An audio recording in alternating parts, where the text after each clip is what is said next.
diplomacy and the future. So the question is on to you, Jan and Vitalina.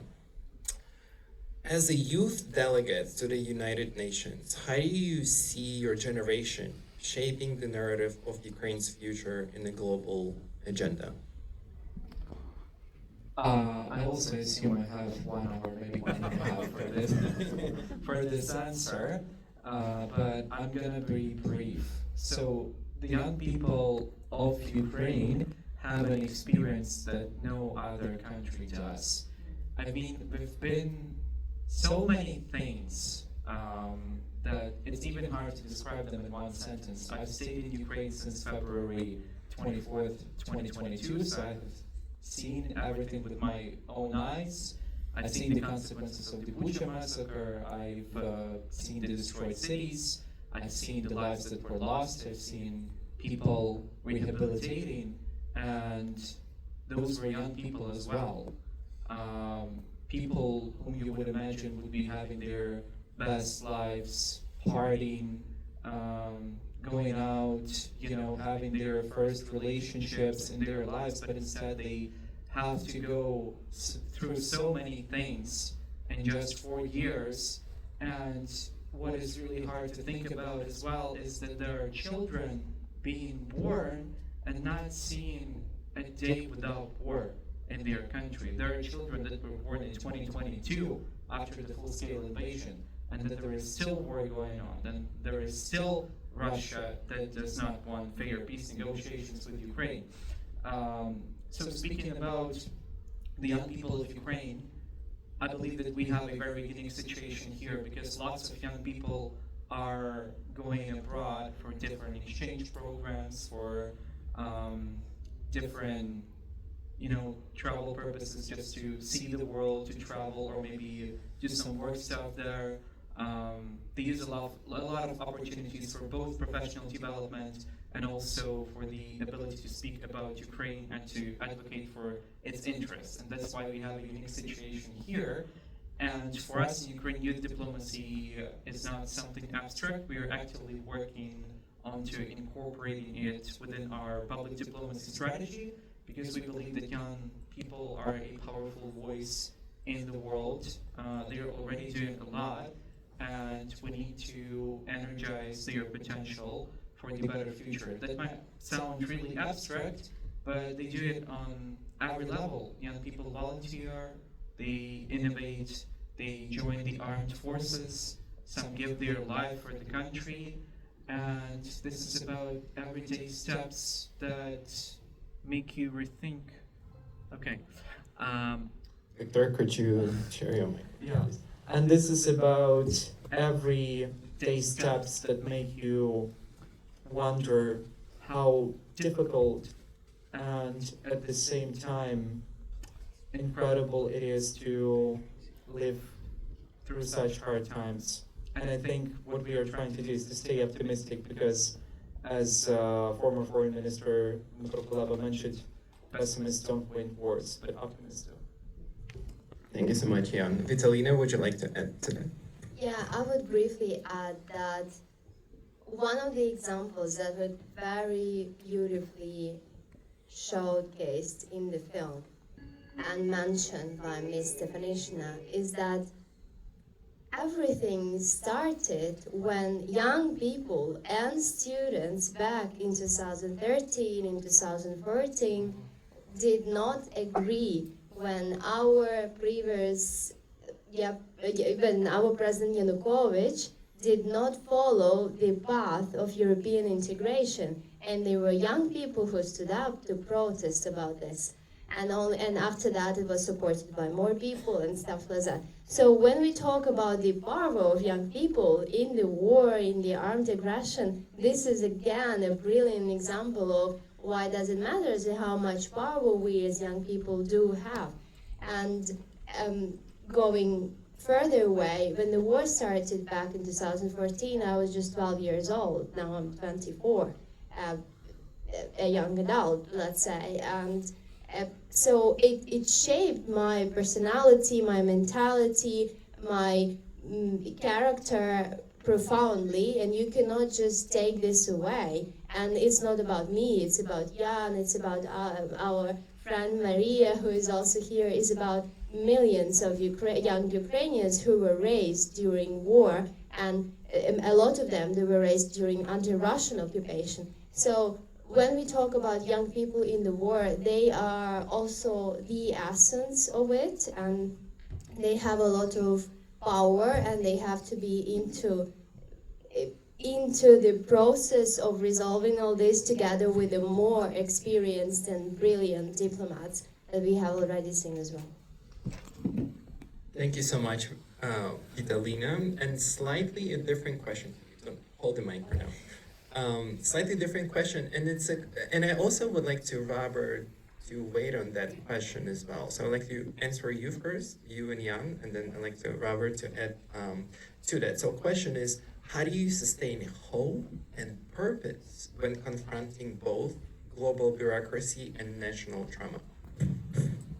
How to sustain hope and purpose? Hope and purpose when Okay. faced with bureaucracy and national trauma. It's tough sometimes, but also I want to underline that there is no other way. So it was again, because we just watched this film and because I loved it so much, I will again highlight the very important quote from Ms. Stefanishina when she said that one of the positive aspects of it, that she always focused on something. And this is what you do when you have the war. There is no way to lose hope, because you want to live, you want to stand up for democracy, you want to have freedom, and this is the essence of it. Again, I love this word, as you can probably realize. So while dealing with national trauma and global, how you phrase it, circumstances or global problems that we face these days, it can be tough, it can be disappointing sometimes, and not without this, not everything is positive and butterflies, but we have no other choice. Thank you, Vitalina. Jan, on to you. Yeah, I would briefly add that here you just start thinking rationally. If I give up now, what happens next? If I give up today, then how my country will look like in the next couple of years, or maybe even tomorrow. So there is simply no choice for us left. And despite any hardships that may be on this way of sustaining the large-scale war of aggression by Russia, when we see the results of our work, when we see the results that young people are making, living through these wars, it actually motivates you.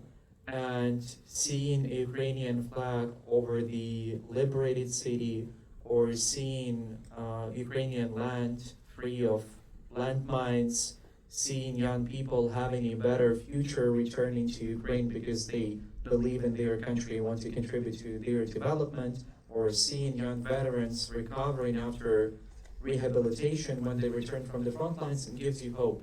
And that's what makes you work, and work again. I have a slightly different perspective that I hope will be amusing. Nelson Mandela spent 26 years in prison.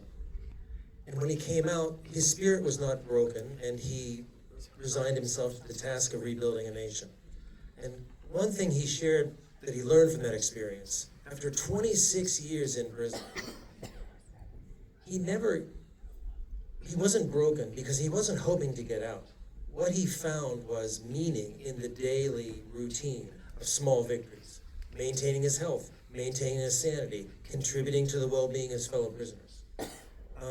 On a lighter note, those of us that struggle with losing weight know, the pain has to be paid up front. You have to give up the ice cream and start exercising.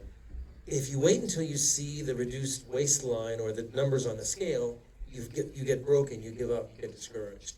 We have to create hope in small wins, daily victories, doing the best we can. We can't wait until the day when we achieve paradise. We have to take comfort and inspiration in people that are doing the work every day, getting up every day, and fighting the best fight.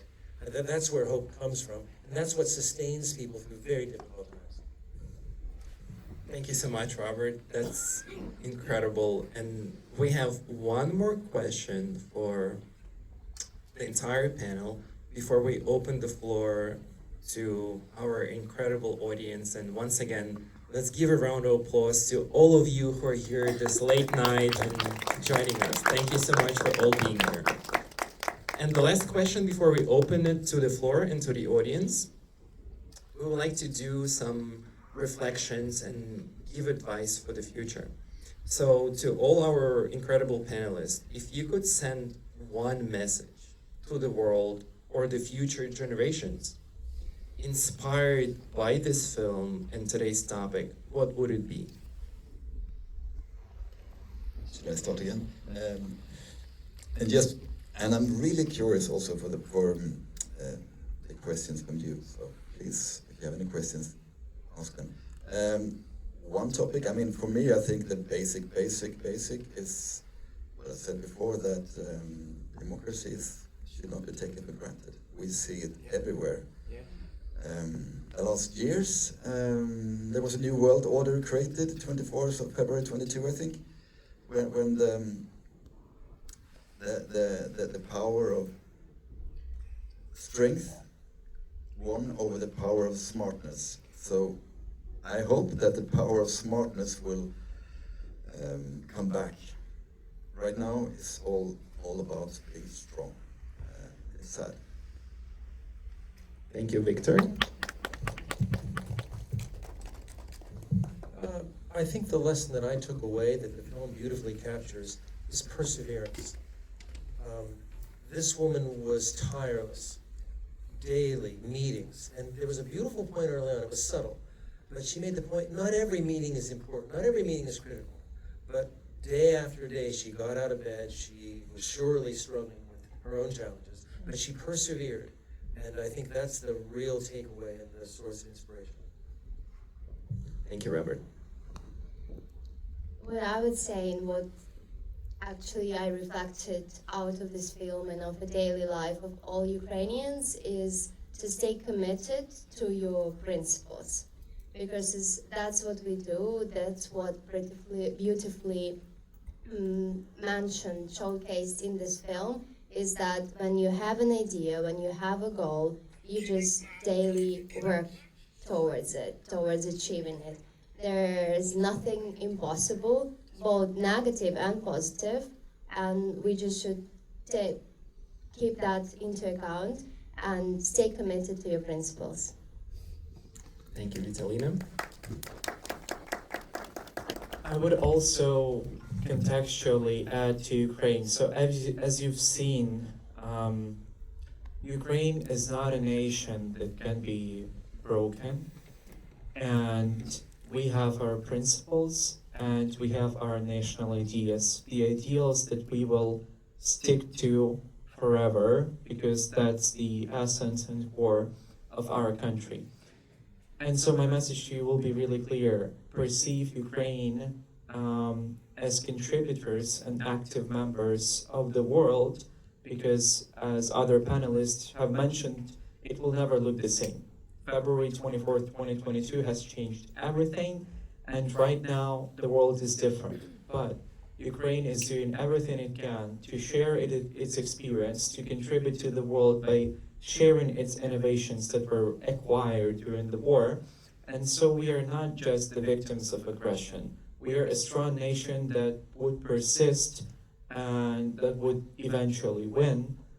So look at us from that perspective, because we have agency, and this is something we will never give up and always be a part of the global community in a good way. Thank you, Jan. And Slava Ukraini! Героям слава!